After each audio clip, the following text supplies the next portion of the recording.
ഒരു ദിവസം Sherlock ഹോംസും doctor വാട്സണും Baker സ്ട്രീറ്റിലെ വാസസ്ഥലത്ത് സംസാരിച്ചിരിക്കുകയായിരുന്നു. അതിനിടയിൽ ഹോംസ് കസേരയിൽ നിന്നും എഴുന്നേറ്റ് ഇരുഭാഗത്തേക്കും കർട്ടൻ നീക്കി അലസമായി ലണ്ടൻ വീഥിയിലേക്ക് നോക്കി. അദ്ദേഹത്തിൻ്റെ തോളിന് മീതെ കൂടി ഞാനും നോക്കി നിന്നു. അപ്പോൾ എതിർവശത്തെ നടപ്പാതയിൽ കഴുത്തിൽ കനത്ത കമ്പിളി വസ്ത്രം ചുറ്റി ചുരുണ്ട് ചുവന്ന തൂവലുകൾ കൊണ്ടുള്ള വീതിയേറി തൊപ്പി ധരിച്ച് ഒരു പൊങ്ങച്ചക്കാരി നിന്നിരുന്നു.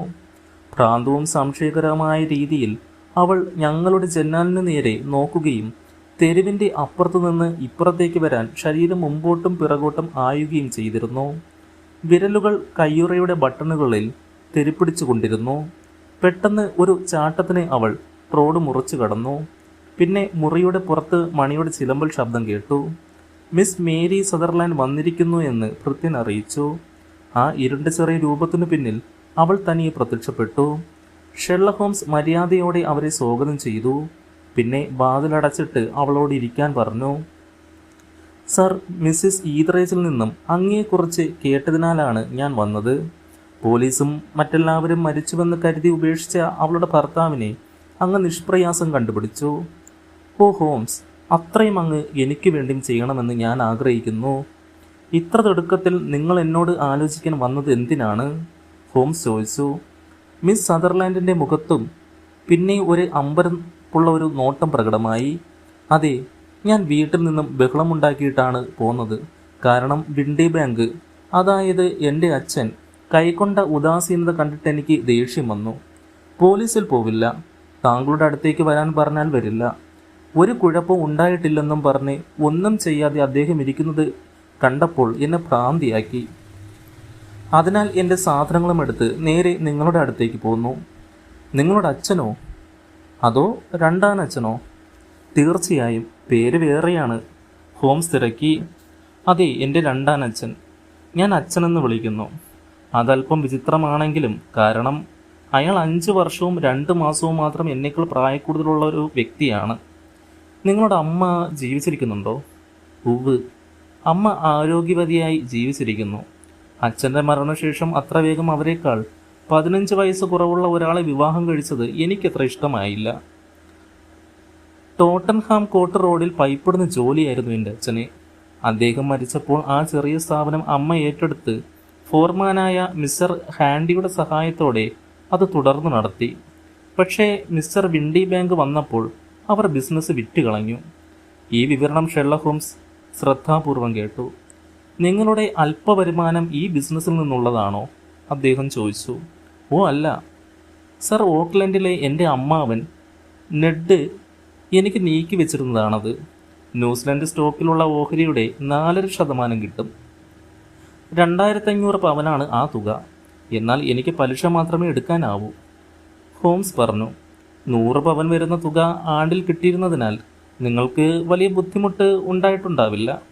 മിസ്റ്റർ ഹോംസ്, അതിനേക്കാൾ കുറവായാലും എനിക്ക് കഴിയാനാകും. പക്ഷേ വീട്ടിൽ കഴിയുന്നിടത്തോളം കാലം ഞാൻ അവർക്കൊരു ഭാരമാകരുതെന്ന് ഞാൻ ആഗ്രഹിച്ചിരുന്നു. താങ്കളത് മനസ്സിലാക്കണം. മിസ്റ്റർ വിൻഡി ബാങ്ക് എല്ലാ 3 മാസം കൂടുമ്പോഴും എൻ്റെ പലിശ വാങ്ങി അമ്മയ്ക്ക് കൊടുക്കുന്നു. എനിക്ക് ജീവിക്കാൻ വേണ്ടത് ടൈപ്പ് റൈറ്റർ കൊണ്ട് എനിക്ക് നേടാനാകും. നല്ലത്, ഹോംസ് പറഞ്ഞു.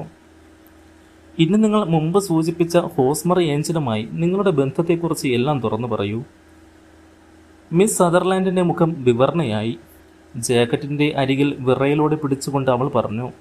ഗ്യാസ് ഫിറ്റേഴ്സ് ബാളിലാണ് ഞാൻ അദ്ദേഹത്തെ ആദ്യം കണ്ടത്. അച്ഛൻ ജീവിച്ചിരിക്കുമ്പോൾ അവർ ടിക്കറ്റുകൾ കൊടുത്തയക്കാറുണ്ടായിരുന്നു.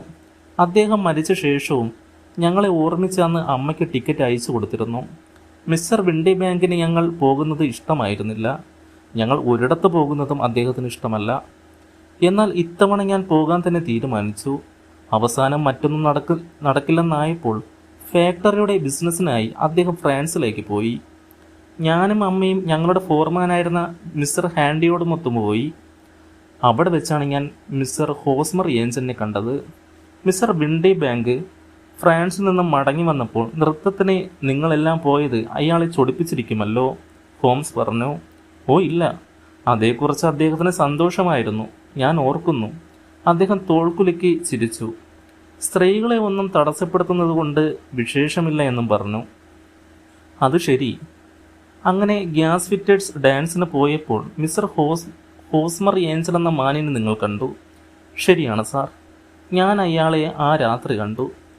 ഞങ്ങൾ സുരക്ഷിതരായി വീട്ടിലെത്തിയോ എന്ന് പിറ്റേന്ന് വീട്ടിൽ വന്ന് അയാൾ അന്വേഷിച്ചു. പിന്നെയും 2 തവണ ഞാൻ അയാളെ കണ്ടു. നടക്കാൻ പോകുമ്പോൾ അത് കഴിഞ്ഞപ്പോൾ അച്ഛൻ തിരിച്ചു വന്നു. പിന്നെ മിസ്റ്റർ ഹോസ്മർ ഏഞ്ചലിനെ വീട്ടിൽ വരാൻ സാധിച്ചില്ല. അച്ഛന് അതൊന്നും ഇഷ്ടമായിരുന്നില്ല. എന്നാൽ മിസ്റ്റർ ഹോസ്മർ നിങ്ങളെ കാണാൻ ശ്രമിച്ചതേയില്ല. അച്ഛൻ ഒരാഴ്ചയ്ക്കകം ഫ്രാൻസിലേക്ക് വീണ്ടും പോകാൻ തുടങ്ങുകയായിരുന്നു. അദ്ദേഹം പോകുന്നത് വരെ പരസ്പരം കാണാതിരിക്കുകയാണ് നല്ലതെന്ന് ഹോസ്മർ എഴുതുകയും പറയുകയും ചെയ്തിരുന്നു. അതുവരെ അദ്ദേഹം എല്ലാ ദിവസവും എഴുതുകയും ചെയ്തിരുന്നു. ഈ സമയം നിങ്ങൾ അയാളുമായി വിവാഹബന്ധം ഉറപ്പിച്ചിരുന്നോ? ഉവ് മിസ്റ്റർ ഹോംസ്, ഞങ്ങളുടെ ആദ്യത്തെ നടത്തയ്ക്ക് ശേഷം തന്നെ വിവാഹം നിശ്ചയിച്ചു. ഹോസ്മർ ലഡൻഹാൾ സ്ട്രീറ്റിലെ ഒരു ഓഫീസിൽ ക്യാഷ്യറായിരുന്നു. ഏത് ഓഫീസ്? അതാണതിലെ ദയനീയത മിസ്റ്റർ ഹോംസ്. എനിക്ക് അറിഞ്ഞുകൂടാ. നിങ്ങൾക്ക് അയാളുടെ മേൽവിലാസം അറിഞ്ഞുകൂടെ? ഇല്ല. ലഡൻഹാൾ സ്ട്രീറ്റിൽ എന്നതൊഴികെ പിന്നെ എനിക്ക് വേറെ ഒന്നും അറിയില്ല. പിന്നെ നിങ്ങൾ കത്തുകൾ എങ്ങനെ അയച്ചിരുന്നു? ആവശ്യപ്പെടും വരെ വെച്ചേക്കണമെന്നും പറഞ്ഞ് ലഡൻഹാൾ സ്ട്രീറ്റ് പോസ്റ്റ് ഓഫീസിലേക്ക് അയക്കുമായിരുന്നു. ഓഫീസിലേക്ക് അയച്ചാൽ ഒരു സ്ത്രീയിൽ നിന്നും മുറയ്ക്ക് കത്ത് വരുന്നത് കൊണ്ട് മറ്റ് ക്ലർക്കുകൾ പരിഹസിക്കുമെന്ന് അദ്ദേഹം പറഞ്ഞു. മിസ്റ്റർ ഹോസ്മർ ഏഞ്ചലിനെ കുറിച്ച് നിങ്ങൾക്ക് മറ്റെന്തെങ്കിലും ഓർക്കാൻ കഴിയുന്നുണ്ടോ? മിസ്റ്റർ ഹോംസ്, അദ്ദേഹം വലിയ ലജ്ജാലുവായിരുന്നു. വൈകുന്നേരങ്ങളിൽ എൻ്റെ കൂടെ നടക്കാനാണ് അദ്ദേഹം ഇഷ്ടപ്പെട്ടിരുന്നത്. അദ്ദേഹം ഒതുങ്ങിയ മട്ടുകാരൻ മാന്യനുമായിരുന്നു. ശബ്ദം പോലും സൗമ്യമായിട്ടായിരുന്നു. എപ്പോഴും നന്നായി വസ്ത്രധാരണം ചെയ്തിരുന്ന അദ്ദേഹം വളരെ വൃത്തിയും വെടുപ്പുള്ളവനുമായിരുന്നു. നേർത്ത നിറമുള്ള കണ്ണടയും ധരിച്ചിരുന്നു. ശരി, നിങ്ങളുടെ രണ്ടാനച്ഛൻ മിസ്റ്റർ വിൻഡിബാങ്ക് ഫ്രാൻസിലേക്ക് പോയ ശേഷം എന്ത് സംഭവിച്ചു? മിസ്റ്റർ ഹോസ്മർ ഏഞ്ചൽ വീട്ടിലേക്ക് വീണ്ടും വന്നു. അച്ഛൻ തിരിച്ചു വരുന്നതിന് മുമ്പ് ഞങ്ങൾ വിവാഹിതരാകണമെന്ന് അഭിപ്രായപ്പെട്ടു. അദ്ദേഹം വളരെ തിടുക്കം കൂട്ടി. ആരംഭം മുതൽക്കേ എല്ലാ കാര്യങ്ങളിലും അമ്മ അദ്ദേഹത്തിന് അനുകൂലമായിരുന്നു. ആ ആഴ്ച തന്നെ വിവാഹം കഴിക്കുന്നതിനെക്കുറിച്ച് അവർ പറഞ്ഞപ്പോൾ ഞാൻ അച്ഛനെ അറിയിക്കുന്ന കാര്യം സൂചിപ്പിച്ചു. അപ്പോൾ അച്ഛനെക്കുറിച്ചൊന്നും ആലോചിക്കേണ്ടെന്നും എല്ലാം കഴിഞ്ഞ് അദ്ദേഹത്തോട് പറഞ്ഞാൽ മതിയെന്നും അതെല്ലാം അമ്മ ശരിയാക്കിക്കൊള്ളുമെന്നും പറഞ്ഞു. Mister Holmes, ഞാനതത്ര ഇഷ്ടപ്പെട്ടിരുന്നില്ല. ഗൂഢമായി ഒന്നും ഞാൻ ആഗ്രഹിച്ചിരുന്നില്ല. അതിനാൽ കമ്പനിക്ക് ഫ്രഞ്ച് ഓഫീസിലുണ്ടായിരുന്ന ബോഡിയോക്സിലേക്ക് ഞാൻ അച്ഛനെ ഒരു കത്ത് എഴുതി. പക്ഷേ വിവാഹത്തിൻ്റെ അന്ന് രാവിലെ ആ കത്ത് എനിക്ക് മടങ്ങി ലഭിച്ചു. അതവിടെ ചെല്ലുന്നതിന് മുമ്പ് അദ്ദേഹം ഇംഗ്ലണ്ടിലേക്ക് തിരിച്ചിരുന്നു. അത് ദൗർഭാഗ്യമായിപ്പോയി. നിങ്ങളുടെ വിവാഹം പള്ളിയിൽ വെച്ചായിരുന്നോ?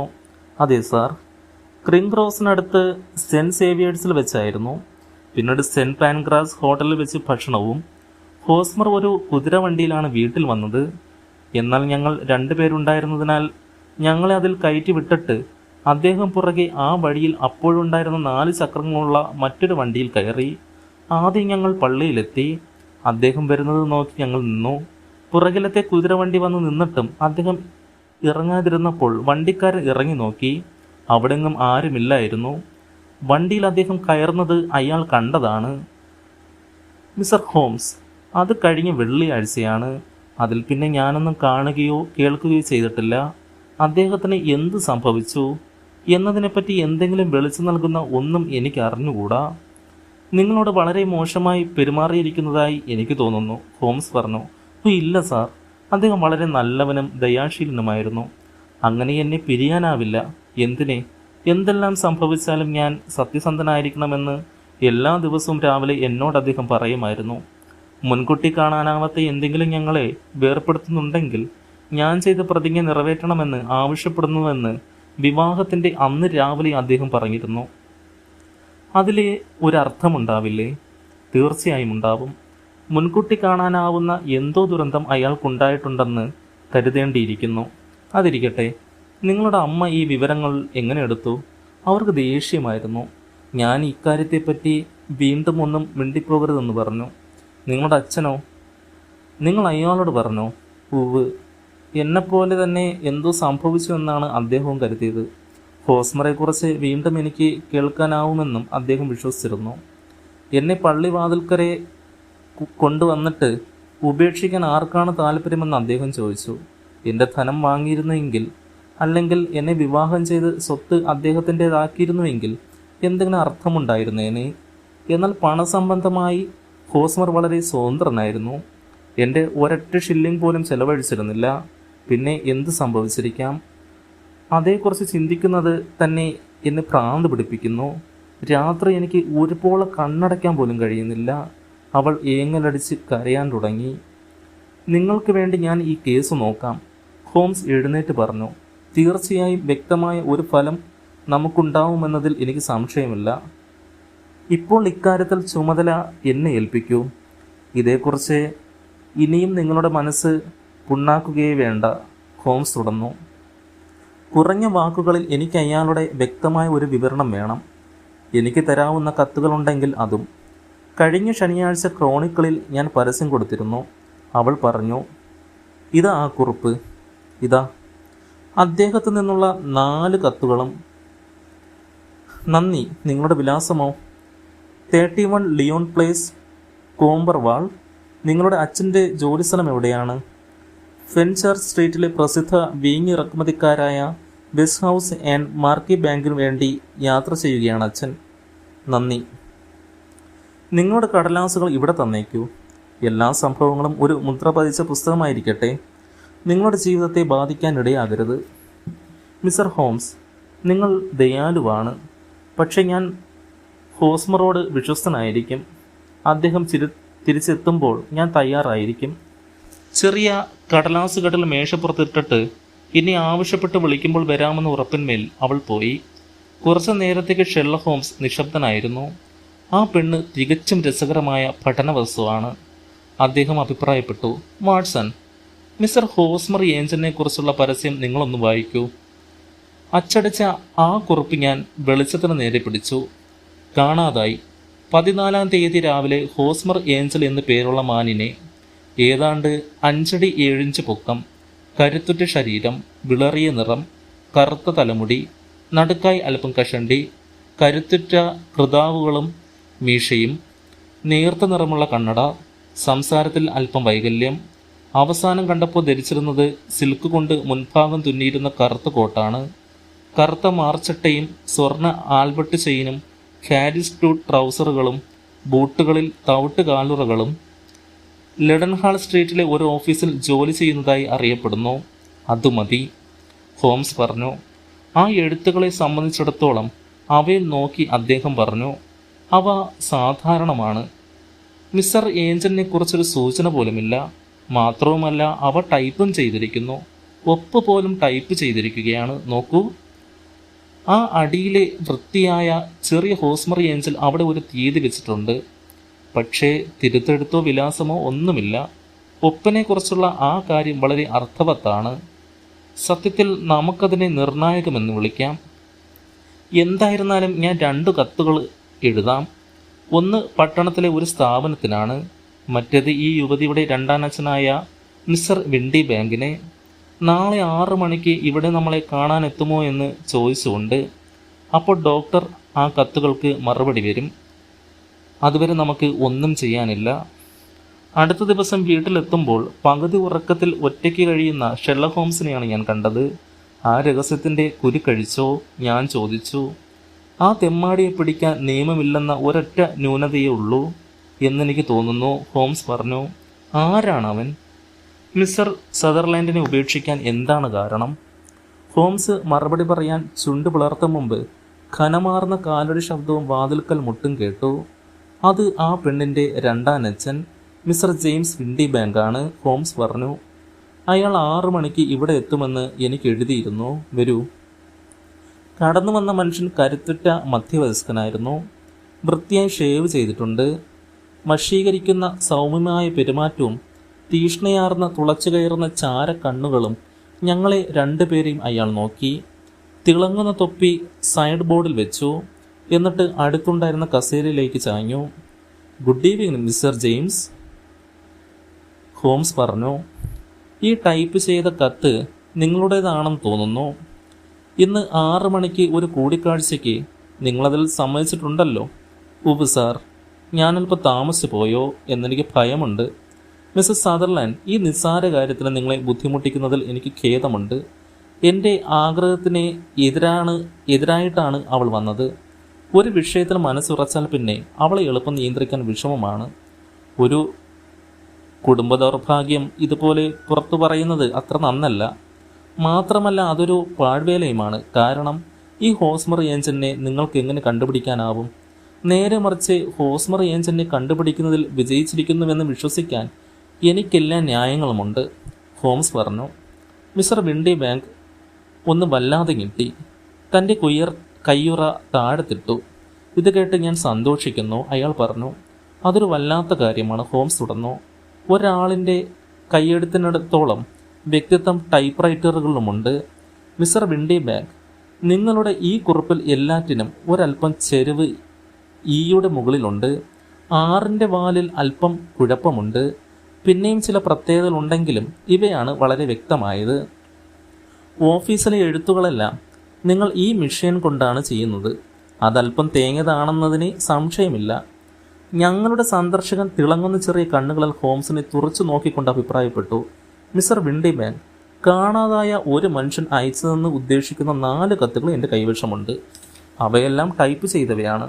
ഓരോന്നിലും ഈ ചരിഞ്ഞിട്ടാണ് ഉള്ളത്. എന്ന് മാത്രമല്ല ആറുകൾക്ക് വാലുമില്ല. കസരിൽ നിന്ന് ചാടി എണീറ്റ വിൻഡി ബാങ്ക് തൻ്റെ തൊപ്പി പൊക്കിയെടുത്തു. ഇങ്ങനെയുള്ള ഭ്രാന്തൻ വർത്തമാനമായി സമയം കളയാൻ എനിക്ക് താല്പര്യമില്ല. നിങ്ങൾക്ക് ഈ മനുഷ്യനെ പിടിക്കാമെങ്കിൽ പിടിക്കൂ. അത് ചെയ്തിട്ട് എന്നെ അറിയിക്കൂ, അയാൾ പറഞ്ഞു. തീർച്ചയായും ഞാൻ അയാളെ പിടിച്ചുവെന്ന് നിങ്ങളെ അറിയിക്കുന്നു.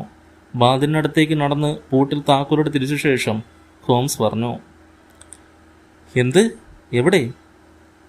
കെണിയിൽ അകപ്പെട്ട എലിയെപ്പോലെ ചുറ്റിലും നോക്കി ആകെ വിളറിക്കൊണ്ട് മിസ്റ്റർ വിൻഡി ബാങ്ക് ചോദിച്ചു. മിസ്റ്റർ വിൻഡി ബാങ്ക്, ഇതിൽ നിന്നും നിങ്ങൾക്ക് പുറത്തു പോകാൻ സാധ്യമല്ല. അത് വളരെ വ്യക്തമാണ്. അതൊക്കെ പോകട്ടെ, ഇരിക്കും, നമുക്കത് പറഞ്ഞു തീർക്കാം. നെറ്റിത്തടത്തിൽ ഒരല്പം നനവോടെ ഭീതിതയമായ മുഖത്തോടെ ഞങ്ങളുടെ സന്ദർശകൻ കസേരയിലേക്ക് വീണു.